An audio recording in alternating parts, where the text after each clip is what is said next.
Hi, my name is Alan from Alan Re Property. Welcome back to my YouTube channel. It has been some time since I last did a condo review. In today's video, you are in for the treat, as I will be reviewing condos along Amber Road. Amber Road is one of the most prestigious areas in the East. It's well known for its proximity to the East Coast Park, Marina Parade, and popular schools in the Tanjong Katong area. We will be exploring 12 condos in this area. Here, do you want to make a guess which condo will be the winner and which will be the loser? Will it be UOL Amber 45? What about CDL Amber Park? What about older condos like King's Mansion? Or could it be the 99-year Silver Sea or even smaller boutique projects like the Cape? Some may even say it's the Price Sea View condo. Without further ado, let us dive straight into the numbers and see how can we make money from property and also not repeat others' painful mistakes. Let's go. For today's discussion, I've selected 12 condos in the Amber area that have sufficient transaction for us to compare. For those smaller projects with limited data, I will skip it. I will average out transaction between 1,000 to 1,005 square feet if possible. For a smaller project, I will average out their transaction below 1,000 square feet. As usual, I will compare them from 2014 to 2024 for the good 10 years. The first project that fared the worst is none other than the Cape. Are you all surprised? The Cape is a freehold condo with 76 units.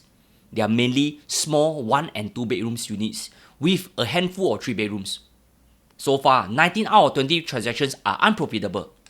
Why is that so? Here, let us dive deeper into the floor plans. This is the 1 bedroom. Seriously, I can't even find the kitchen. I assume it's an open concept kitchen. Then you have the bulky household shelter that's smack right in front of your living space. Like that lah, I really don't know what to say. As for the 2 bedrooms, still decent size, but you have bay windows surrounding the bedrooms. Add on with an open concept kitchen right in the living room. Seriously, I doubt they can even cook in this manner. Let's go to the price chart. We can see that the developers have broken the record by selling above 2,000 per square feet back in 2012. This is almost unheard of back then. Sadly, when they hit the resale market, buyers responded by giving it a lukewarm reception, and the rest, they say, is history. The second project that fared only a mediocre 8% return is none other than the 99 years Silver Sea.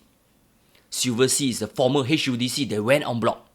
It has an unblocked sea view along Marina Parade Road. Their average sharing price was 1,800 per square feet back in 2014. It has increased so far to 1,955 per square feet. Surprisingly, it's not making very good return. Let's take a look at the historical chart. Remaining units back in 2014 are transacted from as low as 1,005 per square feet to as high as 2,750 per square feet. Here, you have the answers. The third project is Amber Residence. This is a freehold condo that TOP in 2011 and has 114 units. It managed to achieve a 32% return in the past decade.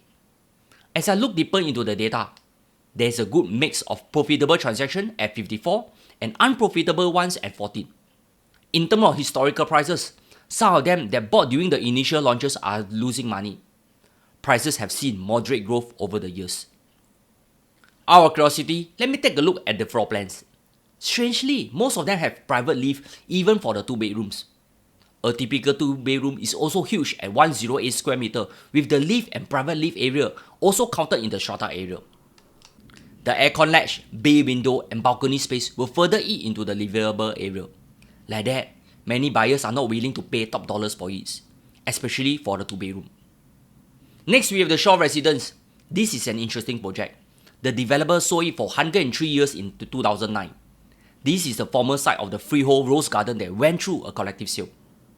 So far, it has done decently well at 38% return over the past years. With 99 years new homes such as Tembusu Grand and Grand Diamond already touching 2,005 per square feet. This means the Shaw Residence look pretty attractive at such price point. No wonder they appeal to young couples, HDB upgraders, to even private property owners looking at downsizing from their current properties.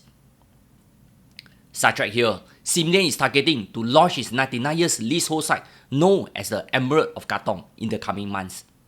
This site is within 5 minutes walk to Tanjong Katong MRT station. It is also within 1 km to Haig Girls School and Tanjong Katong Primary School. The development features 6 blocks of 18, 19, 21 story condominium with facilities, spanning across 775,000 square feet of land. Will this help to push up resale prices in the vicinity? Anyway, my company is the appointed marketing agent. If you are keen, kindly register your interest with me. The remaining 4 properties will shock you with their insane return.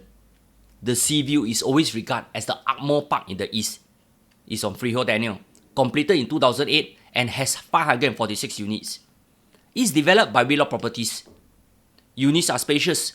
They range from 1 to 5 bedrooms. It has achieved a solid 55% return to date. One Amber is another freehold condo along Amber Gardens.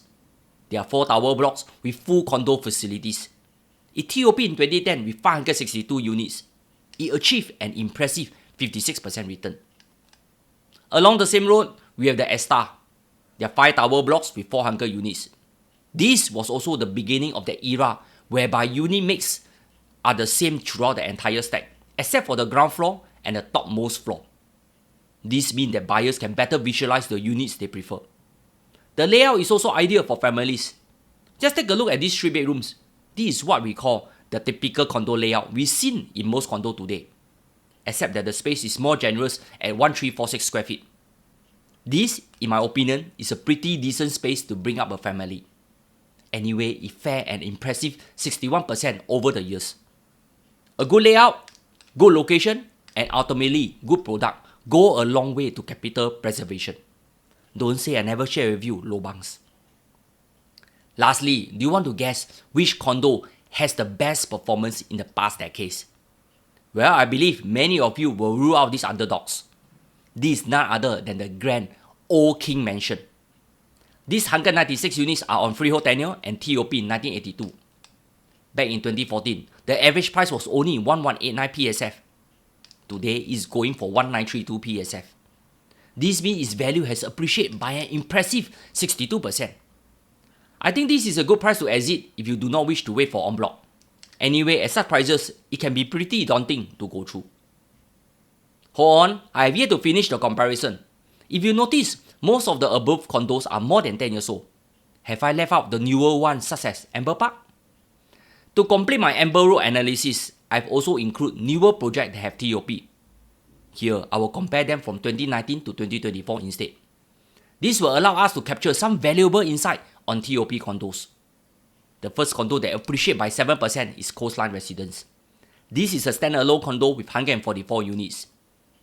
I've averaged out the transaction with less than 1,000 square feet, as most of the transactions are smaller units. This also applies the same for Nayeon. Nayeon is another small project with 92 units. It TOP in 2022. This project has achieved a 14% return. Not too bad also. Next, we have Amber Park with 592 units. Its selling price back in 2019 was 2464 PSF.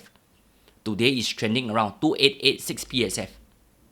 I think with the upcoming Marine Blue launch, Amber Park prices can continue to inch upwards. I believe Amber Park can continue to lead the price movement for the Amber Road area in the foreseeable future. Lastly, we have another UOL project, Amber 45, that did decently well at 27%. This is a small project with 139 units. However, if you look at the floor plans, the space utilization is good, and this means it appeals to buyers. At 105 square meter for 3 bedroom, I think this is still acceptable. Anyway, let's sum up. What can we learn from the above? It does not mean that freehold will hold its price very well. Some freehold properties can also lose money, like the Cape. The unit mix, the layout, and the end product also play an important role in making profit in the resale market. Likewise, 99 years can also make money, like the Shaw Residence. But this can't be said for Silver Sea, as I think the sea view premium is a price buyers have to live to pay.